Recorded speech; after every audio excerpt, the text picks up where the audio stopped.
está, me dice el equipo de producción, el jefe de gabinete de ministros de Axel Kicillof. Me refiero a Carlos Bianco, con él queremos conversar. Ministro Bianco, ¿cómo le va? ¿Qué dice? Buenas noches, el gusto de escucharlo. ¿Cómo está? ¿Qué tal, Paulino? ¿Cómo le va? Bien, gracias por atendernos. No, por favor.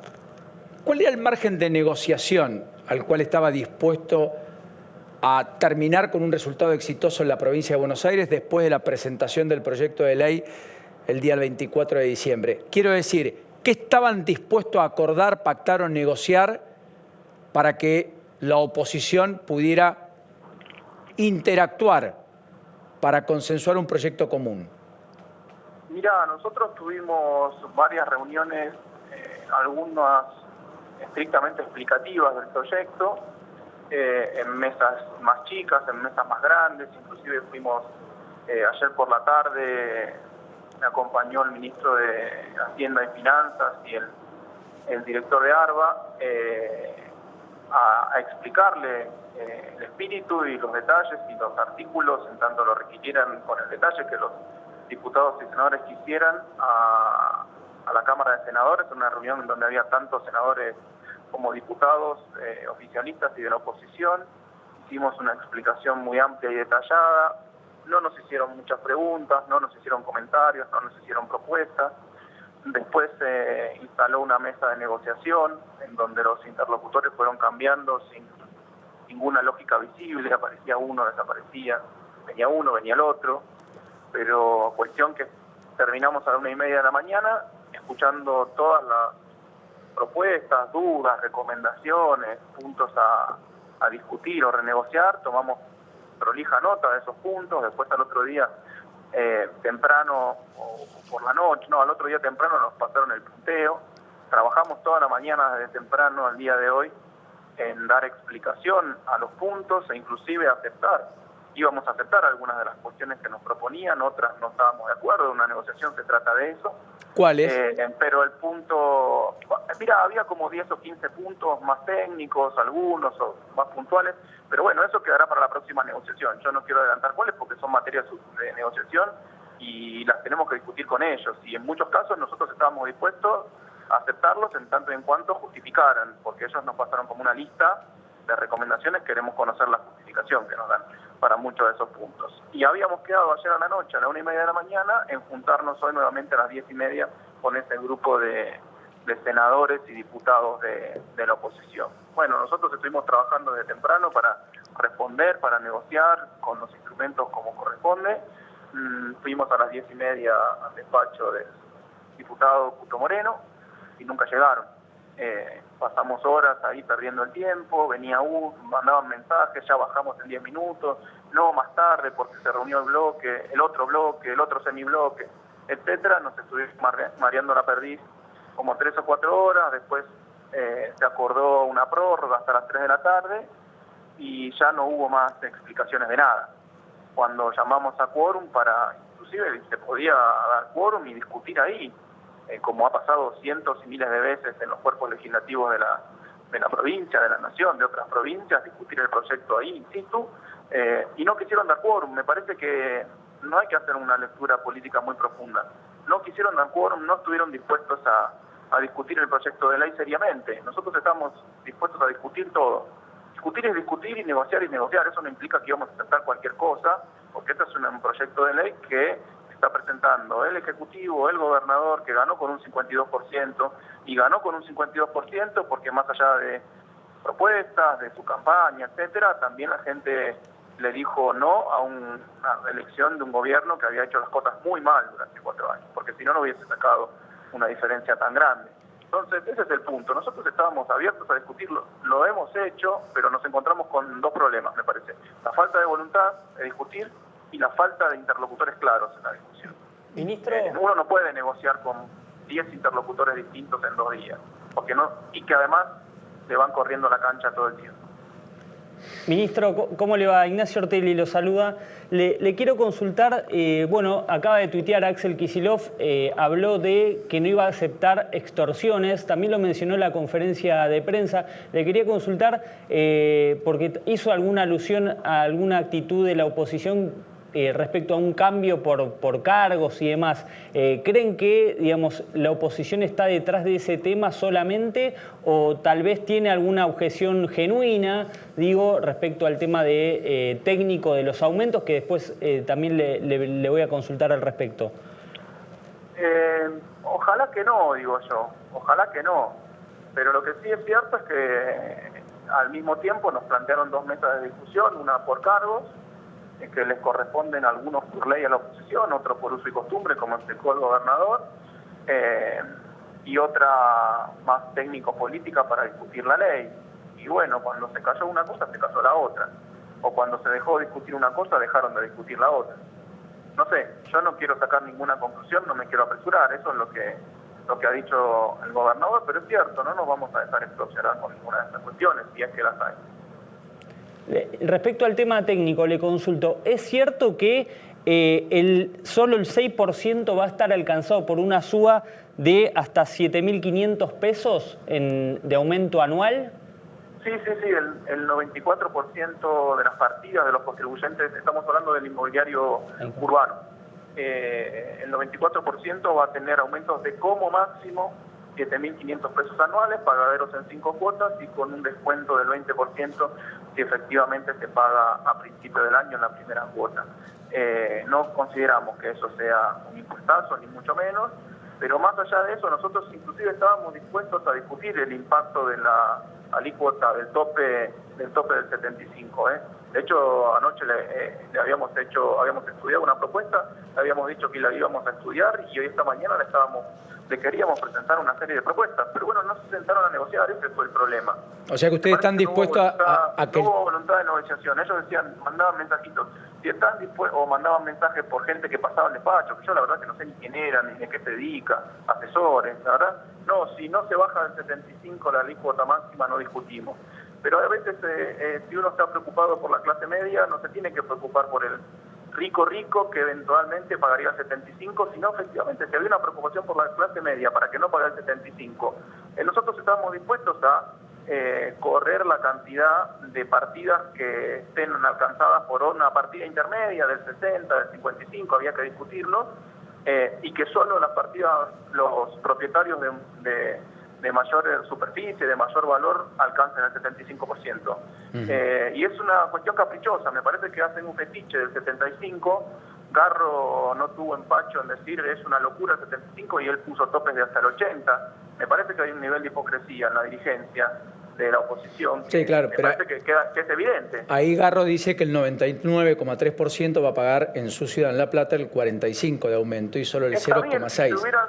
Pero se hubieran sentado a decirnos eso. Bueno, el 75 para el 1%. Claro, no es lo mismo que el 6%. Para los otros el 70% y para los otros el 65%. Nosotros estábamos abiertos a ver esa discusión. Ellos se pichizaron, se capricharon con el número. Bueno, no quisieron... A ver, esto fue todo una excusa, no querían negociar. Ellos querían boicotear esta ley, no le querían aprobar al gobernador esta ley, querían debilitarlo, lo intentaron, no les salió, porque nosotros más temprano que tarde vamos a estar presentando la ley nuevamente en diputados para seguir discutiendo como queremos, democráticamente, republicanamente, y poniendo a disposición todos los espacios de negociación. Mesa redonda, mesa cuadrada, mesa larga, mesa corta, mesa chica, reunión pública, explicación pública, negociación, lo que sea. Pero nosotros queremos hacerlo, estamos convencidos de nuestros proyectos, estamos dispuestos a hacer modificaciones, obviamente como se ha hecho en toda la historia legislativa de la Argentina, de la provincia de Buenos Aires. Me parece todo bastante razonable lo que estamos planteando. Bien, con lo último, respecto al campo, que es un sector golpeado por la suba de retenciones, y al mismo tiempo golpeado también por la disparidad del dólar entre el oficial y el dólar billete, digamos. Ahí hay una cuadruplicación, hay cuádruple incremento para el productor. Primero, no le eliminan ingresos brutos del 0,75 como estaba contemplado en el pacto fiscal.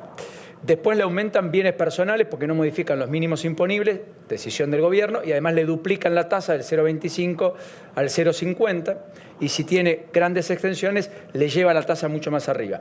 Le suben retenciones a lo que produce y efectivamente la provincia le aplica un inmobiliario rural con un aumento promedio del 55%. Da la impresión que la gallina de los huevos de oro es la que está aportando finalmente en buena medida el ajuste. ¿Ahí hay algún método para revisar ese aspecto o hay una decisión política de decir, bueno, la diferencia electoral estuvo en el conurbano, no estuvo en el campo, los sectores agrarios acompañaron mayoritariamente a Juntos para el Cambio? Entonces, políticamente nuestra mirada es, obviamente, subsidiar al sector más vulnerable, más postergado, que está básicamente en el conurbano y no tanto al sector que en todo caso está produciendo o está trabajando. ¿Se entiende la pregunta, no es cierto? Porque eso se habla mucho, ¿eh? Sí, mira, yo no quiero entrar en un error que considero y que también lo ha dicho el gobernador muchas veces, de tratar al campo como una unidad homogénea.